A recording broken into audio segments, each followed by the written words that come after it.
வணக்கம் மக்களே! இன்னைக்கோட மார்க்கெட் நிலவரத்த பத்தி நம்ம பார்க்க போறோம். ஃபர்ஸ்ட் நம்ம பார்க்க போறது பார்த்தீங்கன்னா, இண்டெக்ஸோட அப்டேட். நிஃப்டி 50 இன்னைக்கு -1.27% வந்து டவுன் ஆயிருக்குது. நிஃப்டி நெக்ஸ்ட் 50 பார்த்தீங்க அப்டின்னா, -1.4% வந்து டவுன் ஆயிருக்குது. நிஃப்டி மிட் கேப் 150 பார்த்தீங்க அப்டின்னா, -1.27% வந்து டவுன் ஆயிருக்கு. நிஃப்டி ஸ்மால் கேப் 250 இண்டெக்ஸ் பார்த்தீங்க அப்டின்னா, -1.84% வந்து டவுன் ஆயிருக்கு. நிஃப்டி மைக்ரோ கேப் 250 பார்த்தீங்க அப்டின்னா, -1.84% வந்து டவுன் ஆயிருக்கு. பிராடர் மார்க்கெட் அப்டின்னு சொல்லக்கூடிய அந்த நிஃப்டி இண்டெக்ஸ்ல இருக்கக்கூடிய எல்லா இண்டெக்ஸுமே வந்து நெகட்டிவ் நோட்ல தான் க்ளோஸ் ஆயிருக்கு. இது வந்து பார்த்தீங்க அப்படின்னா, நார்த் இந்தியால தீபாவளியொட்டி முகூர்த் ட்ரேட் அப்போ ஒரு சின்ன கெயின் குடுத்திருந்தாலும், கன்டினியூவா பார்க்கும்போது வெள்ளிக்கிழமைக்கு அடுத்து இன்னைக்குமே வந்து ஒரு நெகட்டிவ் நோட்ல தான் வந்து க்ளோஸ் ஆயிருக்குது நிஃப்டி 50. ஸோ இந்த டவுன்ஃபால்ங்கிறது கன்டினியூவா ஆயிட்டு தான் இருக்குது. 24,000 அப்படிங்கிற ஒரு மார்க்குக்கு கீழ வந்து இப்ப டவுன் ஆயிருக்குது. மோஸ்ட்லி இதோட டவுன்ஃபால்ன்னு பார்க்கும்போது 23,300 வரைக்கும் போறதுக்கான சான்சஸ் இருக்குது. சப்போஸ் 23,300 பிரேக் பண்ணுச்சுன்னா மார்க்கெட் ஃபர்தரா டவுன் ஆகிறதுக்கான பாசிபிலிட்டிஸ் தான் அதிகமா இருக்குது. இன்னைக்கு மார்க்கெட் ஓப்பன் ஆகும்போது ஒரு பாசிட்டிவ் நோட்ல தான் ஓப்பன் ஆயிருந்தது. பட் சடனா அதுக்கப்புறம் டவுன்ஃபால் ஆகி மார்க்கெட் எண்ட் ஆஃப் த டே பார்த்தீங்க அப்படின்னா, ஒரு 300 பாயிண்ட் நெகட்டிவ் நோட்ல க்ளோஸ் ஆகி 23,995 அப்படிங்கிற ஒரு லெவல்ல வந்து க்ளோஸ் ஆகியிருந்தது. இதுக்கு மெயினா காரணம் பார்த்தோம் அப்படின்னா, யுஎஸ் பிரசிடென்ஷியல் எலக்ஷன் வந்து நடக்குது. நாளைக்கு அது முடிஞ்சிரும். நிஃப்டி 50 பார்த்தீங்க அப்படின்னா 1.27% வந்து டவுன் ஆயிருக்குது. பிஎஸ்இ சென்செக்ஸ் பார்த்தீங்க அப்படின்னா 1.18% அளவுக்கு டவுன் ஆயிருக்குது. இன்வெஸ்டர்ஸ்லாம் பார்த்தீங்க அப்படின்னா ரொம்ப கவனமா தான் இருக்கிறாங்க. அவங்களோட ப்ராஃபிட்ஸ வந்து எடுத்துக்கிட்டும் இருக்கிறாங்க. ஏன்னா எலக்ஷனோட அன்சர்டனிட்டி வந்து நெறைய இருக்குது. யார் வின் பண்ணுவாங்க அப்படிங்கிறது வந்து ஒரு கிளாரிட்டி இல்லங்கிற காரணத்தினால ப்ராஃபிட்ஸ் இருக்கிறத மக்கள் புக் பண்ணிட்டு தான் இருக்கிறாங்க. பெஞ்ச்மார்க் ஃபால் பார்த்தீங்க அப்படின்னா, அக்டோபர் மந்த் வந்து ஒரு 6% வந்து ஃபால் ஆயிருந்தது. இந்த ஃபால்ங்கிறது பார்த்தீங்க அப்படின்னா, அ ப்ரீவியஸ் 4 மந்த் வந்து ஒரு 15% வந்து நிஃப்டி 50 கெயின் குடுத்திருந்தது. ஸோ, அதுக்கு அடுத்து தான் வந்து இந்த 6% அளவுக்கான ஃபால் ஆயிருக்குது. இந்த யுஎஸ் பிரசிடென்ஷியல் எலக்ஷன்ல பார்க்கும்போது, கமலா ஹாரிஸ் வந்து டொனால்ட் ட்ரம்ப் 2 பேரும் வந்து எலக்ஷன்ல வந்து பார்ட்டிசிபேட் பண்றாங்க. இவங்களோட அவுட்கம் எப்படி இருக்குங்கிறத பொறுத்து தான் மார்க்கெட் கொஞ்சம் ரியாக்ட் ஆகும். கமலா ஹாரிஸ் வந்து சப்போஸ் வின் பண்றாங்க அப்படின்னா, ஷேர் மார்க்கெட் வந்து நியூட்ரல் டூ பாசிட்டிவா இருக்கும். நியூட்ரலா மோஸ்ட்லி முடியறதுக்கான பாசிபிலிட்டிஸ் தான் இருக்கு. பாசிட்டிவா இருக்காது. ஏன்னா ஆல்ரெடி இவங்க இருக்கிற கட்சி தான் வந்து 4 வருஷம் யுஎஸ்ல வந்து கவர்மெண்ட்ட ரன் பண்ணியிருக்கிறாங்க. ஸோ அவங்க பாலிசிஸ் பெருசா சேஞ்சஸ் இருக்காது. அதே பாலிசிஸ அப்படியே மெயின்டெயின் பண்றதுக்கான பாசிபிலிட்டிஸ் தான் இருக்குது. அதே மாரி டொனால்ட் ட்ரம்ப் வந்து சப்போஸ் விக்டரி அவரு கிடைக்குது அப்படின்னா, அவர் வந்து எப்பயுமே ப்ரோ கார்ப்பரேட் பாலிசிஸ தான் மெயினா அப்ரோச் பண்ணி பார்ப்பாரு. ஸோ அதனால கார்ப்பரேட் கம்பெனிஸ்க்கு நெறைய டாக்ஸேஷன்ஸ் ரிலீஃப்ஸ் இதெல்லாம் வந்து பண்றதுக்கான பாசிபிலிட்டிஸ் இருக்கு. ஸோ அதுவுமே இன்டைரக்ட்டா வந்து மார்க்கெட்டுக்கு ஹெல்ப்ஃபுல்லா தான் இருக்கும்.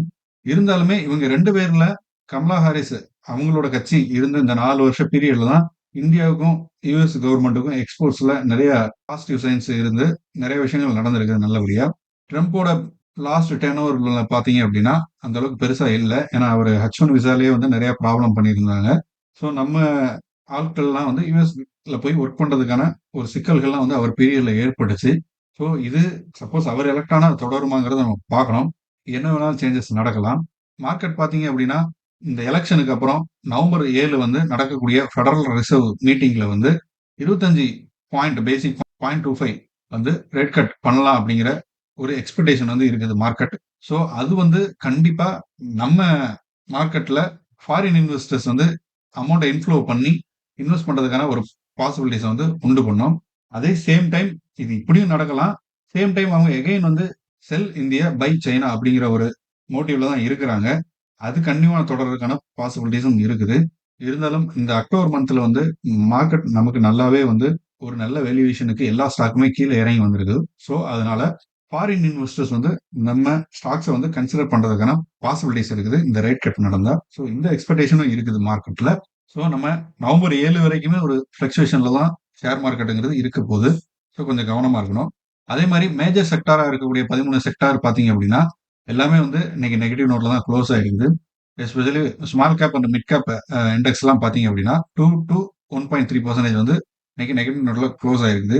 நிஃப்டி வொலட்டாலிட்டி இண்டெக்ஸ் பார்த்தீங்க அப்படின்னா 16.69% வந்து இன்கிரீஸ் ஆயிருக்குது. இது வந்து ஆகஸ்ட்ல இருந்து இந்த வொலட்டாலிட்டிங்கிறது ஹையா தான் இருக்குது. நிஃப்டி 50ல இருக்கக்கூடிய 50 கம்பெனிகள்ல 42 கம்பெனி நெகட்டிவ் நோட்ல தான் க்ளோஸ் ஆயிருக்குது. இது எஸ்பெஷலி நீங்க வந்து சன் ஃபார்மாலாம் பார்த்தீங்க அப்படின்னா 2.6% அளவுக்கு ஃபால் ஆயிருக்குது. அதே மாரி பஜாஜ் ஆட்டோ பார்த்தீங்க அப்படின்னா 3.6% அளவுக்கு ஃபால் ஆயிருக்குது. இவங்களோட ஏர்னிங் ரிப்போர்ட்டும் எக்ஸ்பெக்ட் பண்ண அளவுக்கு இல்ல அப்படிங்கிற காரணத்தினால ஆல்ரெடி அடிச்சிருந்தாங்க. ஸோ இன்னைக்கு ஃபர்தரா வந்து அது டவுன் ஆயிருக்கு. அதே மாரி ஹீரோ மோட்டார் கார்ப்பும் வந்து 4.3% அளவுக்கு டவுன் ஆயிருக்குது.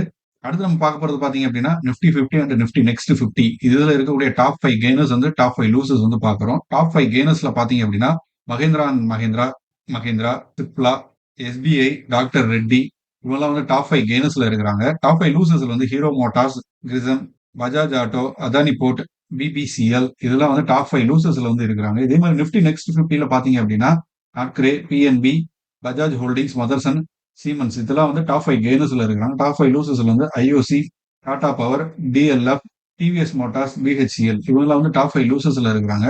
ஸோ நம்ம இந்த எலெக்ஷனை ஒட்டி இருக்கிற மாதிரி அதே மாதிரி மிடில் ஈஸ்ட்ல வார் டென்ஷன் இருக்கிறனால ஆயிலோட பிரைசஸ் வந்து நிறைய பிளக்சுவேஷன் ஆகி இன்க்ரீஸ் ஆகிட்டு இருக்கு. ஸோ அதோட ரீசனால வந்து பாத்தீங்க அப்படின்னா நம்மளோட ஆயில் செக்டார்ஸும் வந்து டவுன் ஆயிருக்கு. பிளஸ் ஆயில் செக்டார்ஸும் வந்து பெருசா வந்து ஏர்னிங் ரிப்போர்ட் வந்து கொடுக்கல. இன்னைக்கு பாத்தீங்க அப்படின்னா இந்தியன் ஆயில் கார்பரேஷன் வந்து -4.14% அளவுக்கு டவுன் ஆயிருக்குது. இது லாஸ்ட் ஒரு 2 வீக்காவே வந்து இது ஒரு ஆல் டைம் ஹைல இருந்து சரசரன்னு இறங்கிட்டு வருது. ஸோ 138 அப்படிங்கிறது பாத்தீங்கன்னா லாஸ்ட் ட்ரேடே பிரைஸ் வந்து இருக்குது. இது வந்து ஒரு நல்ல வேல்யூவா இருக்கக்கூடிய ஒரு பிரைஸ் தான். இதை நம்ம கன்சிடர் பண்ணாலும் பண்ணலாம். இருந்தாலும் நம்ம வெயிட் பண்ணி பார்க்கலாம். ஏன்னா ஃபர்தரா மார்க்கெட் இன்னும் டவுன் ஆகிறதுக்கான பாசிபிலிட்டிஸ் வந்து இருக்குது. இந்த வீக் ஃபுல்லாவே அது தொடர்றதுக்கான வாய்ப்பும் இருக்குது. 7ஆம் தேதிக்கு அப்புறம் தான் தெரியும் மார்க்கெட் எப்படி இருக்கு அப்படிங்கிறது. ஒரு சின்ன ரெக்கவர் ஆகிறதுக்கான பாசிபிலிட்டிஸ் இருக்குது. ஸோ நம்ம வெயிட் பண்ணி பார்க்கலாம். அடுத்து நம்ம பார்க்க போறது பாத்தீங்க அப்படின்னா ஐஆர்சிடிசியோட Q2 ரிசல்ட். Q2 ரிசல்ட் பாத்தீங்க அப்படின்னா கன்சாலிடேட்டட் நெட் ப்ராஃபிட்ல பாத்தீங்கன்னா 4% அளவுக்கு இன்க்ரீஸ் ஆயிருக்குது. இது வந்து பாத்தீங்க அப்படின்னா 308 கோடியா வந்திருக்குது. அதே மாதிரி கன்சாலிடேட் ரெவன்யூன்னு பார்க்கும்போது பாத்தீங்க அப்படின்னா 7% அப் ஆகி 1024 கோடியா வந்து இருக்குது. இதே மாதிரி இந்த ஐஆர்சிடிசி பாத்தீங்க அப்படின்னா ₹4 டிவிடெண்ட் வந்து அனௌன்ஸ் பண்ணியிருக்கிறாங்க இன்ட்ரீம் டிவிடெண்டா. எபிட்டா பாத்தீங்க அப்படின்னா 373 கோடியா இருக்குது. இவங்க மார்ஜினல்ல இருக்கக்கூடிய 367 கோடி வந்து லாஸ்ட் இயர்ல இருந்தது. ஸோ இது ஒரு அப்பா இருக்குது. அதே மாதிரி மார்ஜின்ஸ் வந்து ஸ்லைட்டா டிக்ளைன் ஆயிருக்கு. 35.05% வந்து டிக்ளைன் ஆயிருக்கு. நெட் ப்ராஃபிட் ஆஃப்டர் டாக்ஸ் பார்க்கும்போது பாத்தீங்க அப்படின்னா ஒரு ஃபிளாட்டான இதுல தான் இருக்குது. அதே மாதிரி ரெவன்யூ பாத்தீங்க அப்படின்னா 5% வந்து டிராப் ஆயிருக்குது குவார்டர் ஆன் குவார்டர்ல நெட் ப்ராஃபிட் ஆஃப்டர் ரெவன்யூ. ஐஆர்சிடிசில இந்தியன் ரயில்வே இருக்கக்கூடிய கேண்டீன் ரெவன்யூ பாத்தீங்க அப்படின்னா 12% வந்து இன்க்ரீஸ் ஆயிருக்குது. 482 கோடியா வந்து இருக்குது.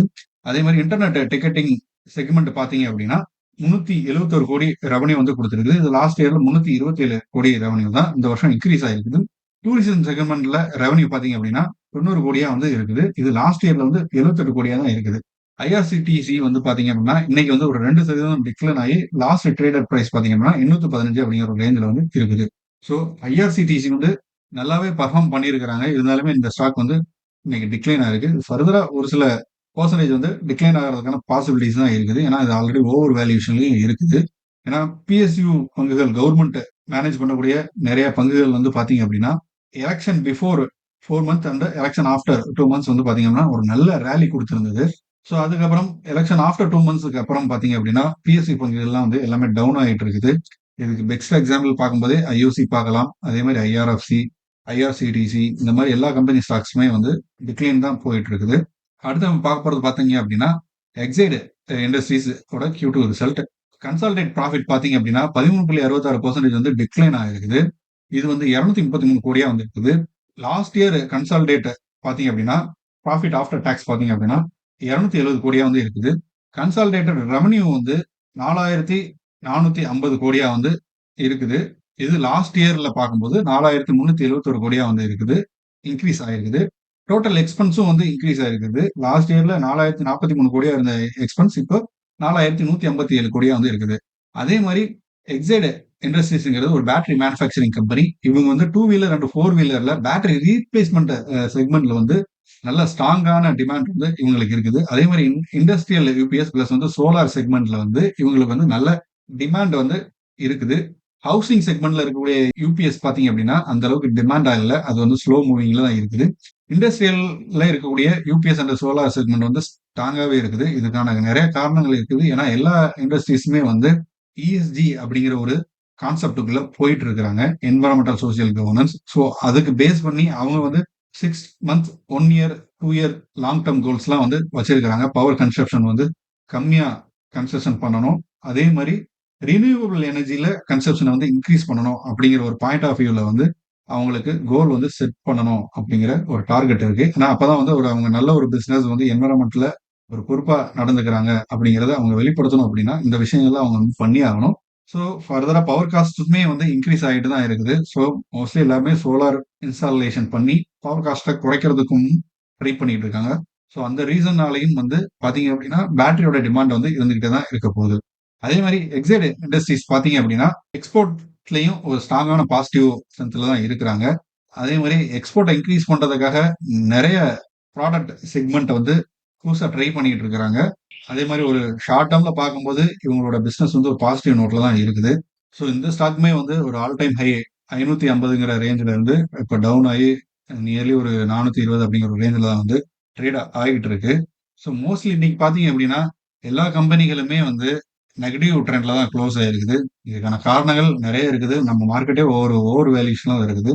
நீங்க நம்ம அடுத்து நம்ம பார்க்க போறது பார்த்தீங்கன்னா மணப்புரம் ஃபினான்ஸ் இன்னைக்கு வந்து பார்த்தீங்க அப்படின்னா ஒரு 4.22% வந்து டவுன் ஆயிருக்குது.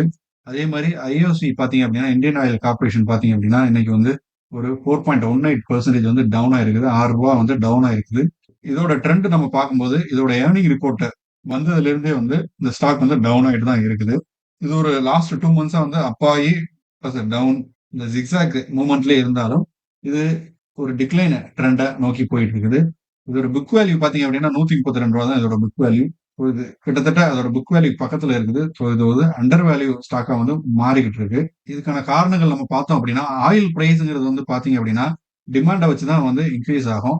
ஆயிலோட டிமாண்டுங்கிறது வந்து உலக நாடுகளை கம்பேர் பண்ணும்போது குறைஞ்சுக்கிட்டே வருது. எல்லா நாடுகளுமே வந்து இ வெஹிக்கிளை நோக்கி போயிட்டு இருக்கிறாங்க. ஸோ ஆயிலோட டிமாண்டுங்கிறது ரொம்பவே குறைஞ்சிருச்சு. எஸ்பெஷலி சைனாலாம் பாத்தீங்க அப்படின்னா ஆல்மோஸ்ட் அவங்க 60 to 70% வந்து இ வெஹிக்கிளை நோக்கி மூவ் ஆயிட்டாங்க. ஸோ அங்க இருக்கக்கூடிய ஆயில் டிமாண்டுங்கிறது வந்து ரொம்பவே குறைஞ்சிருக்கு.